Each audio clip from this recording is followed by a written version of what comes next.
Hey all, I'm really glad you were able to make it to my talk.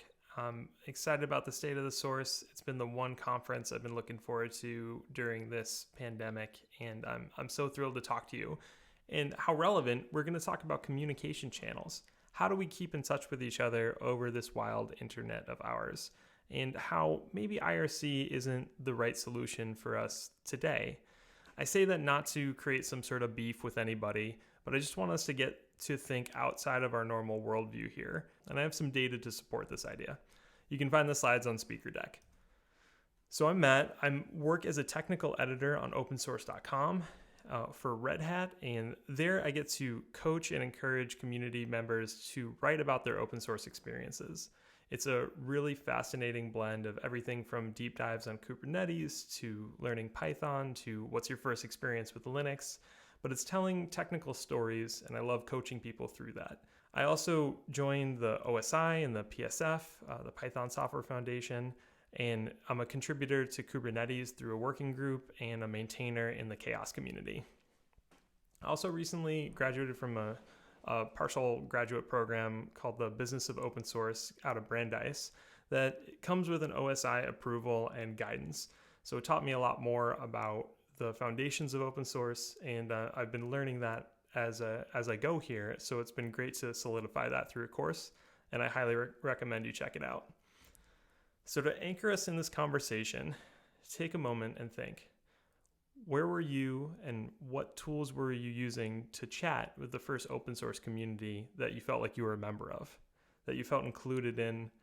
Okay, with that in the back of your head, let's roll through history a little bit.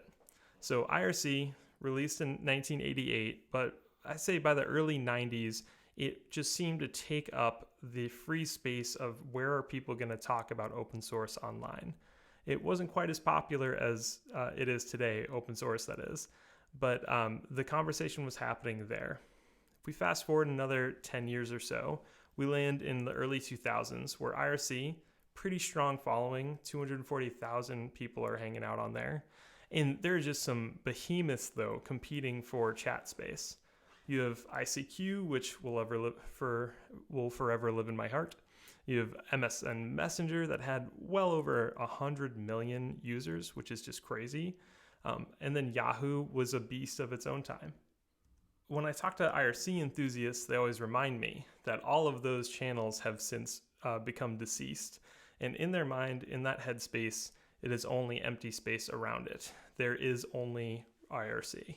But times have changed quite significantly.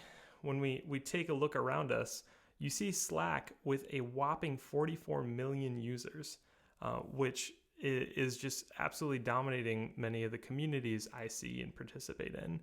Gitter's involved with 100K, and Element, formerly Riot.im, with its Matrix underlying protocol, is an open source alternative that's coming out pretty strong with 18 million users just recently.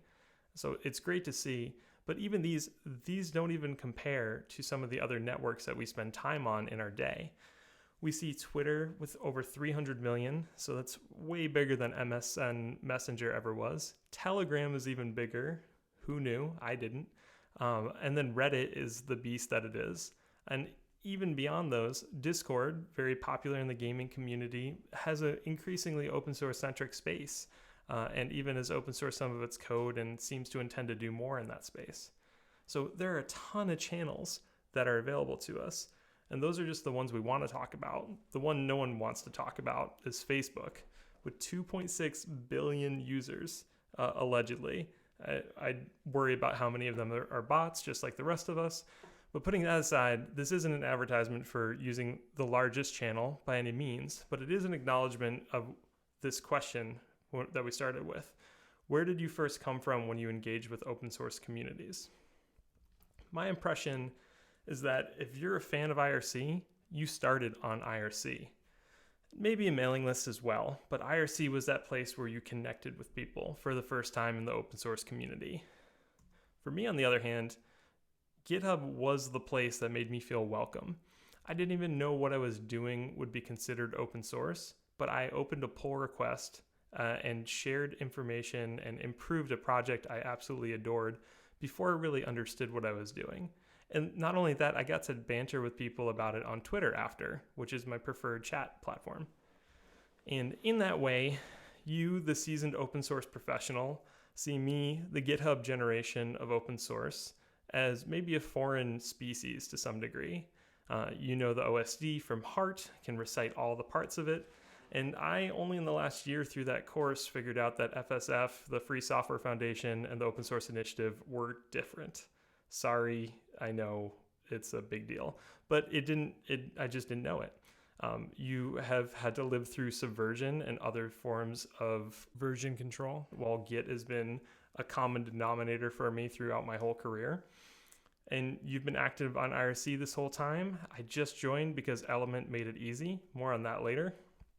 But what brings us together as a collective community, and what I hope you will see in me and what I see in you, is that we really care about open source communities, and we want each one of ours to grow and succeed and to connect with users that need it.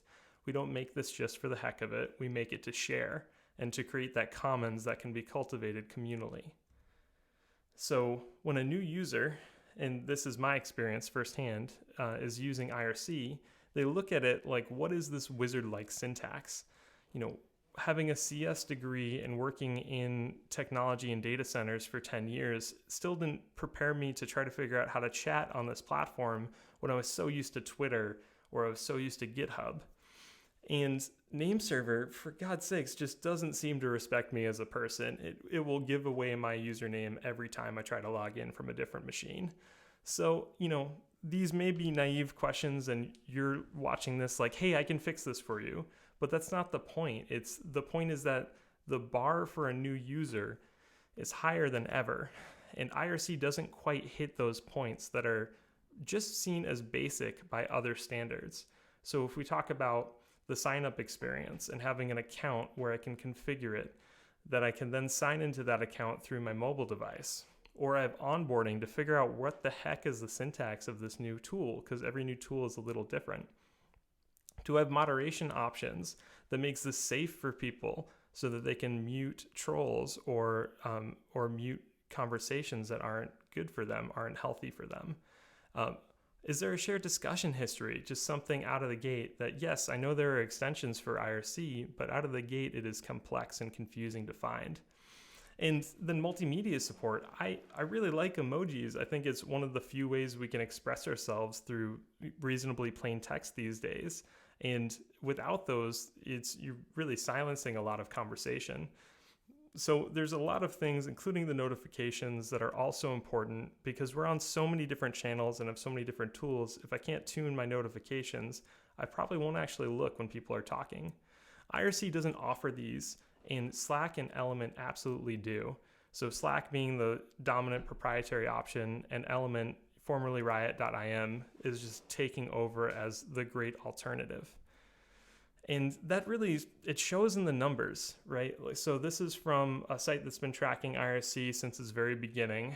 And the numbers as of 2020 are looking pretty low compared to the high point in 2004. And that is shrinking at a time when open source is more popular than ever. So the correlation of those two things just doesn't bode well for IRC as a primary communication channel. But I hear you screaming through the microphone. Yes, but IRC has principles that I really value. You value an open source license. You value the decentralized nature so no one owns it. And you value end-to-end encryption that, yes, most people layer on top of their IRC config to give them that independence and that sovereignty over their info. And I totally get it, but those are not enough to make IRC the only answer. Element and Rocket Chat are fantastic, and if you ignore Federated, and you can get Zulip in there pretty quickly as well. And they're all great chat apps. So just looking at Rocket and Element, because they're my top two in this category, they all still meet the requirements that IRC cannot out of the box. And that really matters to users who are used to a more full-fledged, more modern experience. So with all due respect, IRC is not the right tool for new users. So I can't tell you what's right for you and the maintainers of the project, but as a new user, as somebody who's trying to attract somebody, you have to accept that they are not going to jump in and know what they're doing there. So what does it look like to choose a community channel? We've been zoomed in on one very specific part of a bigger challenge, and I want to offer a model to help you think through it in the future. When designing a community experience, I break it into 4 quadrants. That there's synchronous communication where there's a casual conversation going on that really keeps the buzz going, keeps people communicating over time. When you have, on the other hand, you have asynchronous communication, which gives you the definitive record of truth. It's your question and answer type forums. It's your asynchronous way in which you can, it's a mailing list by default is very common, but there are other tools that are available these days.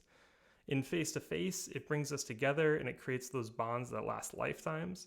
And then people do need news outlets, which we end up filling accidentally. But if you map out communities, you'll see they consistently have a channel in which you find the authoritative truth of what's going on. So we're only zoomed in on synchronous, which includes a set of technologies that differ from these other ones. So we're only talking about 1/4 of this challenge, and it gets more complicated with time. But I show this all to say that all communities are multi-channel and all communities have a bunch of tools. So looking at synchronous, yes, it is helpful for us to start here because it's what everyone is used to, but I just want to note that it's rarely the right place for a community to start. If you're starting from scratch, think about asynchronous communication. Think about how you're going to be able to break people out of these limitations that are inherent to synchronous, how they require always-on participation, and how it creates a culture of immediacy for everybody. And it automatically makes it more difficult for people outside of a time zone to participate. Probably my least favorite part of synchronous communication is that great knowledge is given and lost every single day. If I give an answer on how to set up an environment for testing and somebody else shows up the next day and asks it, I'm not going to ask them to roll back and search for it. It's gone on most tools. So I love asynchronous because it really focuses in on prolonging knowledge sharing and giving people this people can choose their own time of day to participate in open source. They don't have to be on at all times. But let's say synchronous is the right place for your community at this time. I'd like people to think a little bit bigger. So it's going to be more advanced, but let's say you're already in IRC, which is your preferred place. Cool, do that thing. But use elements. They're not paying me for this, but I've found that I love what they do here. They offer a bridge to use IRC protocol and connect it to another channel inside their community. So you can bridge that connection, make the same channel from IRC in Element under this idea of a community, which in many ways is like an entire Slack team. You have multiple channels in there that are associated and using the same apps. So you can do that. And then on top, you can layer a community contributors channel so that people who are newer can banter and get to know each other. And now you're building tiers of relationships where your maintainers can chat and people can pop in and ask questions, and those are synced. And then community contributors are doing their thing. That can be really, really satisfying. If you want to go even more advanced, add a third channel. They can connect together through bridges. So you can add Slack to your configuration, use channels there to map to your Element one. Your IRC community is still doing its thing, but you're growing this multi-channel conversation that is where people prefer to converse. And if you want to get a ton more visibility, add some bots that are taking Mastodon traffic and Twitter traffic and posting it into your channel so that you can go and then respond to them if you find interesting people there. So you're really starting to get a broader range of experience and awareness and find that broader range of people that care about your project by being on the channels that they choose to be on.